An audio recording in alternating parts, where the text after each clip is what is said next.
Welcome back, everybody. It is Moneyline Madness. I'm Andrew. Here's Matt. How's everybody doing? How you doing, Matt? I'm feeling good. Well, episode 57. We're moving 57.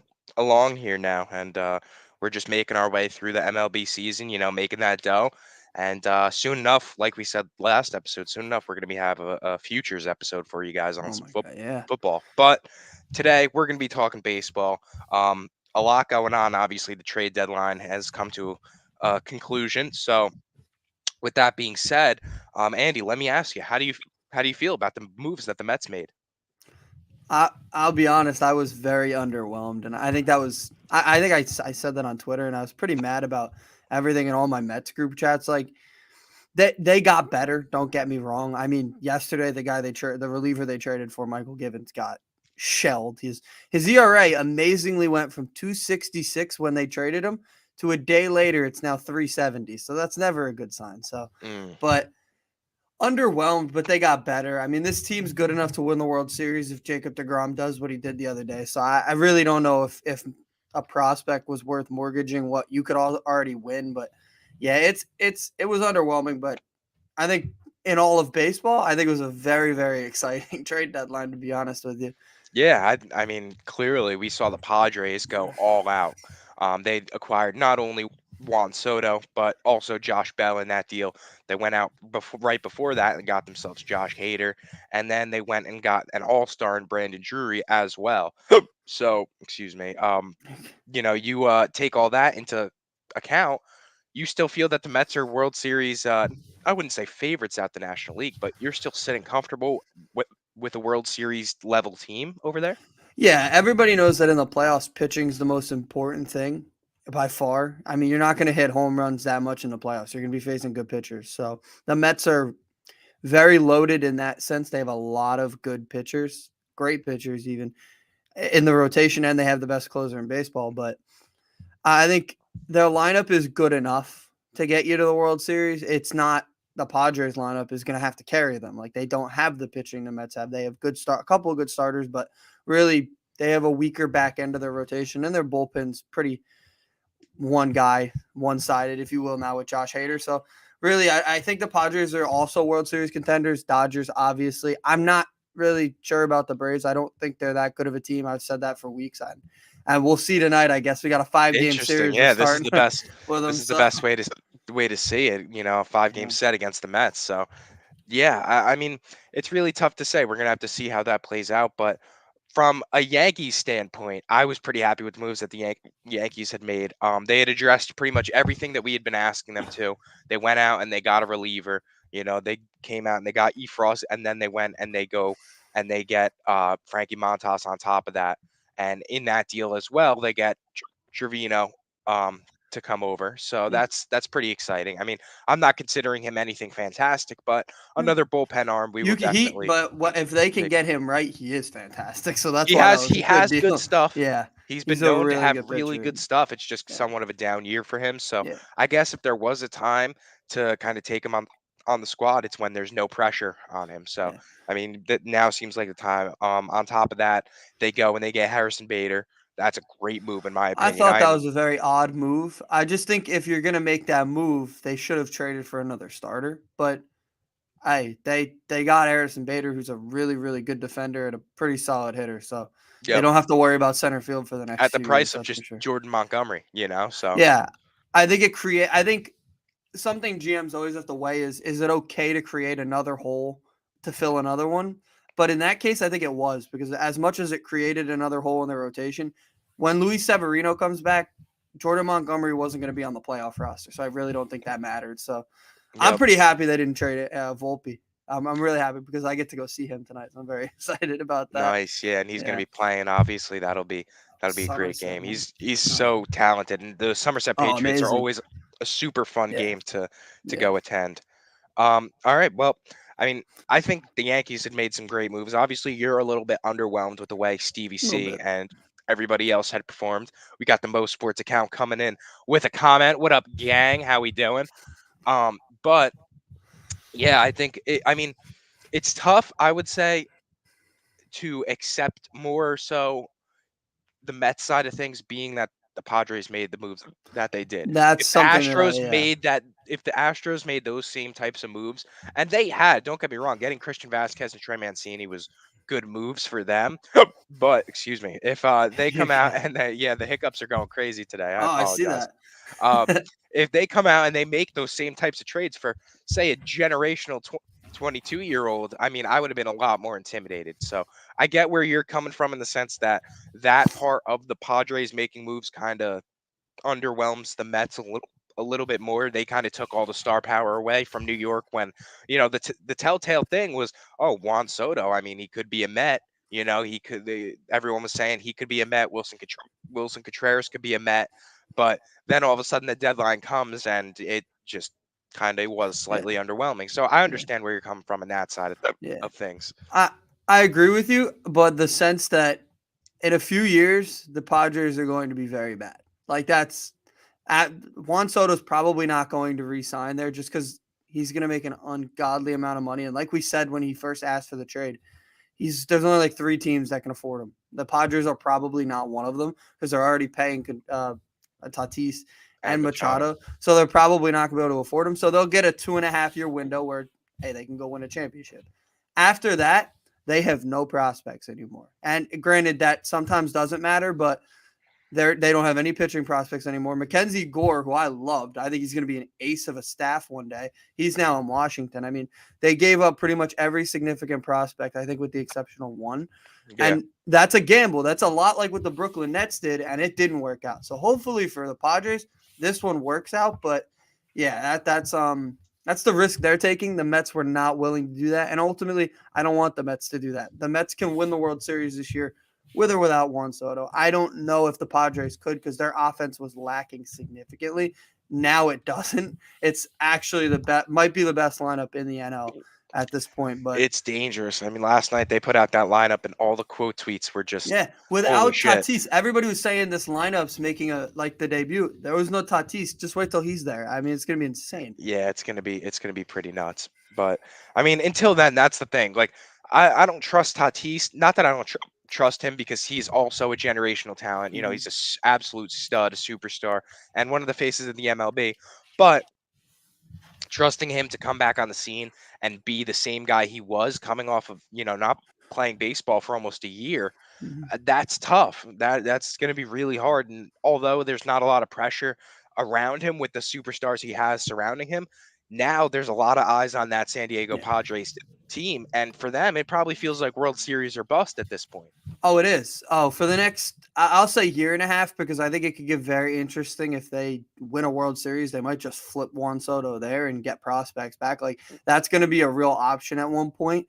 Is trading Juan Soto again just because of what we said with the financial probably not being able to afford him. But yeah, they're going all in, and I credit them because there was a lot of teams who were kind of half stepping. The Red Sox, they were kind of half stepping. We want to kind of go for it, but we also don't want to mortgage our team. I think a lot of teams did that. In the Mets case, the Mets farm system, other than the top 5 guys, is pretty terrible. They said David Robertson got traded to the Phillies for their 26th prospect.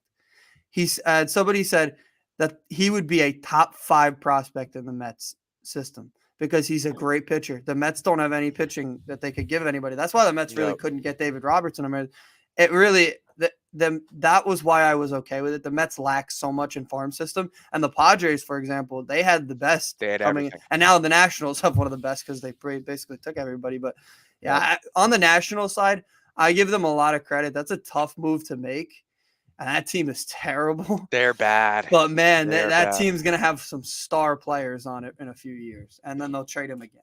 So Yeah.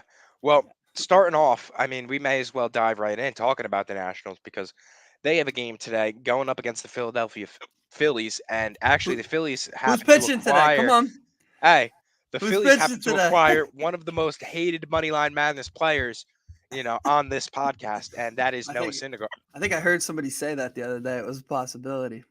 I don't remember Hey, who that I was. mean, listen, That he was fits Philly in my he opinion. I think does he he does. he he seems like a Philly guy, and tonight I actually have a prop with him. So Oh, I'm gonna be taking Thor, Noah Syndergaard, 5 strikeouts, and the Philly.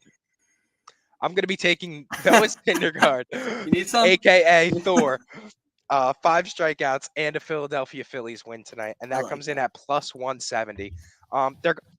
They're going up against the Nats. So this seems like 5 strikeouts for Noah doesn't seem too crazy, especially in a debut. No, He it likes to shouldn't be. have that first game, where he comes on the scene and he makes himself, his presence known. Hmm. But ultimately, I think we'll be looking back and saying that, he's not the guy he was known to be. And that's evident. I don't think anybody on Philly is expecting him to come in and be a number Yeah. 1 or 2 starter. But No. tonight, going up against a really bad Nationals Oh, team now, talk five about that. strikeouts doesn't seem too far fetched for me.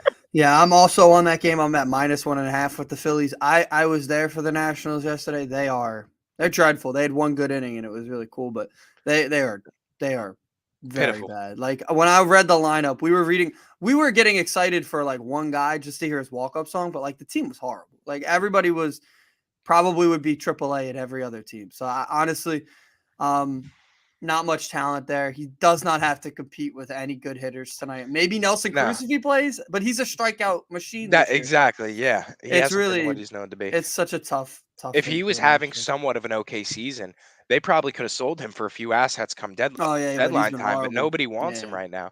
That's a guy like the Yankees would always like when they forgot Encarnacion a few years ago. That was that same type of move. Yeah. A veteran on an expiring deal on a bad team.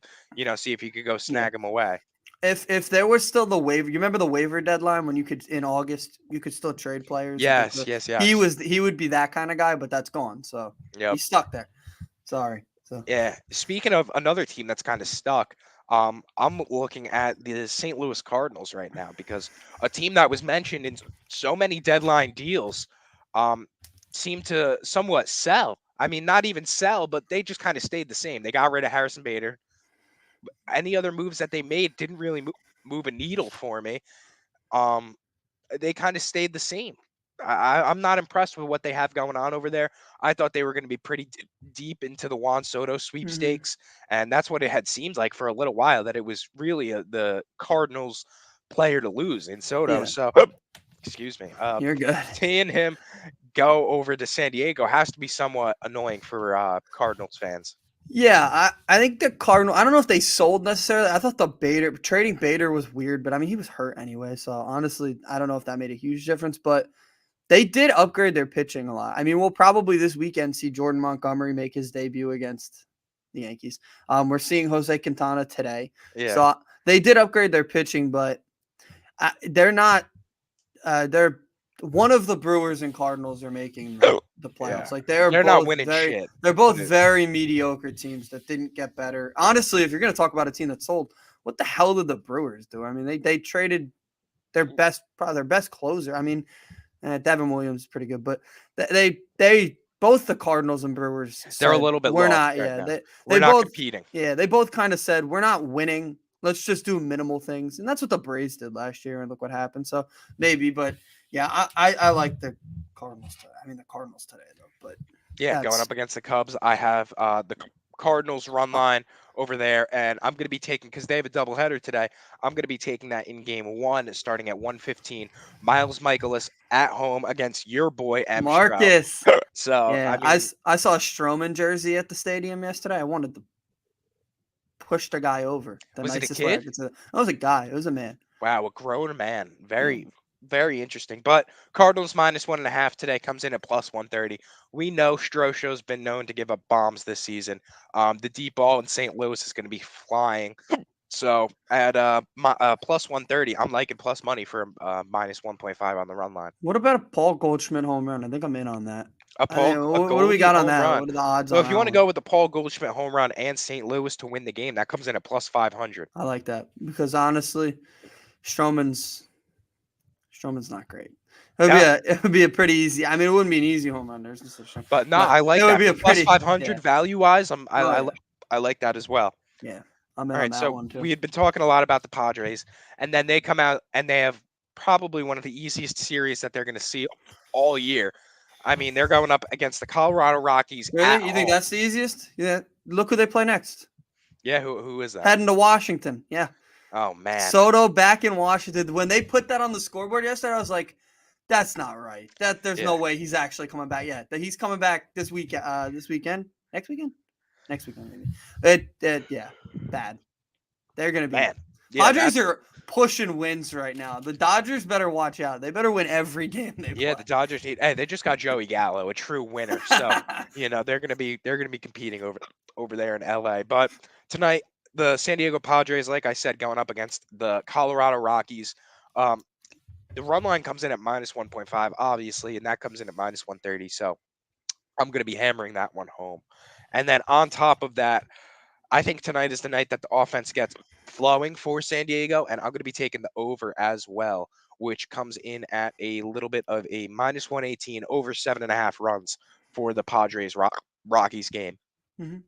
I like that. I like that. Honestly, I think every single game I'm probably taking the Padres over. That offense is going to be insane. So, yeah, the fact that they got Soto and Bell in that deal just makes me. There's no holes in that lineup once Tatis Not comes back. anymore. So there was, but now there's not. So Yeah, good luck to everybody else to face them. Luckily, I believe the Mets are done with them for now. For for now, now, uh, seriously. I'll kick off a game. We're gonna probably finish with the Mets because they're the best team in baseball. So we'll head to the Blue Jays Twins. Um, I'm gonna take the Blue Jays -1.5 in this one. Sonny Gray pitching doesn't really excite me for Minnesota. Alek Manoah is an all-star, an ace, so I think they definitely win the game. And I think a 2-run win's not that difficult even on the road. I think really good lineup. They made a trade too for Whit Merrifield that really actually got me pretty excited for that lineup. That he fits them well. So I'm in on the Blue Jays a little bit, creeping up in the AL. I like the team. I like them a little bit. They made some nice moves. They They got got a wild bullpen card help too. spot right now. They're 4 games up in the Well, wild they're not card. So moving from the wild card spot. yeah, no, So, the Red Sox aren't going to be dethroning them, and then the Rays are now having an underwhelming season. and So they ain't moving up. So yeah, I mean, yeah, I guess I'll ride Blue Jays tonight. I'll stick with you on that one, just because Alec Manoah is on the mound for them, so I could tag along with that for sure. My last pick, I'm emptying the tank here, and this is a somewhat of an interesting pick considering absolutely hate both the Astros and Justin Verlander. Um, but I'm taking both of their props tonight. So that being said, Houston Astros, Cleveland Guardians, 7:10 p.m. tonight. I have Justin Verlander under 5.5 strikeouts. I know he's had a spectacular season, but the Guardians strike out the least in the league. Mhm. And at first, I was thinking, you know what, when talking about them being the least um, consistent strikeout team, I was really thinking that this was somewhat of a fluke towards the beginning of the season. But when you're going into August and you're still only averaging 7 strikeouts a game, and they only Yeah. struck out 5 times last night, Mhm. I mean, it's impressive over there. They have some good. They don't swing and miss very much. I know that they kind of preach that. That's always been Terry Francona's thing. I like that. I'm in on that because Yep. that's a team. The Guardians should have probably gotten better at the deadline, but they're not a bad team. I could see them sneaking into the playoffs at that last spot over Tampa Bay. I like that team. They Potentially. play fundamentally. They play well, and that doesn't usually happen in baseball anymore. Not a lot. They don't have a lot of big names as of right now, but Yeah. they're on the come up with a lot of young guys that they're Yeah. looking to, and they've been Yeah. playing decent baseball. They were So in on Contreras. I did not see that coming. Yeah, that very was interesting. yeah. So I think if the price was right, they would have bought in a little more. Yeah, the price was a But little high apparently. yeah, So but unfortunately for them tonight, like I said, yeah. I'm going Verlander under 5.5 strikeouts, and then the Astros -1.5 on the money line. You parlay those two together, and it comes out to +262. So I'm really for something that's statistically supposed to happen, coming in at +262. I am all over that for tonight. I like that. I like that.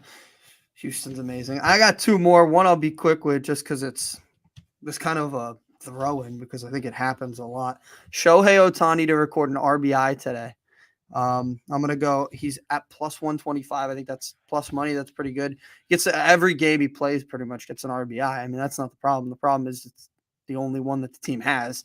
So I think yeah, I got Shohei RBI against Paul Blackburn and the Oakland Athletics, and then think I'll wrap us up with the The big biggest series series of of the the weekend, weekend. truthfully. 5-game series, doubleheader Saturday. No days off after it either. The Mets are. This is. I won't say this is the season because if the Braves win the series, the Mets can still compete. But if the Braves get beat 4 out of 5 or something, they're gonna struggle to come back. So this could be a very You interesting could put them in series. the dirt here.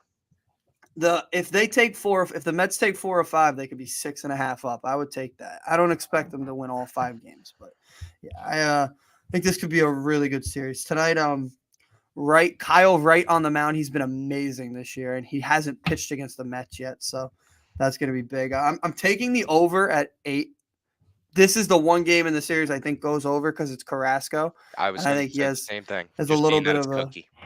cookie, and I think they can get to Wright as good as he's been. I think the Mets against righties, especially lately, because of the big man, have been amazing right now. So I'm And doesn't thinking it that. seem somewhat like poetic for Rob Manfred to set up the first game of the series being an offensive barrage, Oh kind yeah, of advertising for the weekend? Hey, we oh got the yeah, best series of the, oh one of the yeah, best series of the year coming up. Make sure you tune in, Braves Mets. oh yeah, They put up 10 runs the first night of the yeah. game. So I could see it. I could see it. Yeah, and I like that. And Jeff McNeil, 2 hits. He had 3 doubles yesterday, 3 for 5. wow, So against a righty, he's been raking he's been against impressive. righties.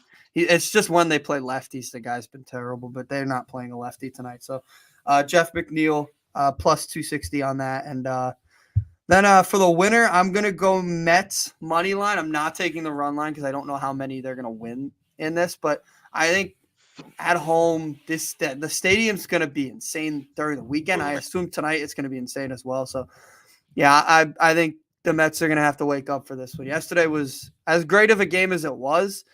The ending was a little scary. I expect it to be a lot better. And ultimately, if they can just get the game to the ninth inning with a lead, it's over. So, Yeah, um, that pretty so much seems what it's been the yeah, story of the year for the Mets so far. Just get the ball to Edwin Diaz and let him yeah, take care of it.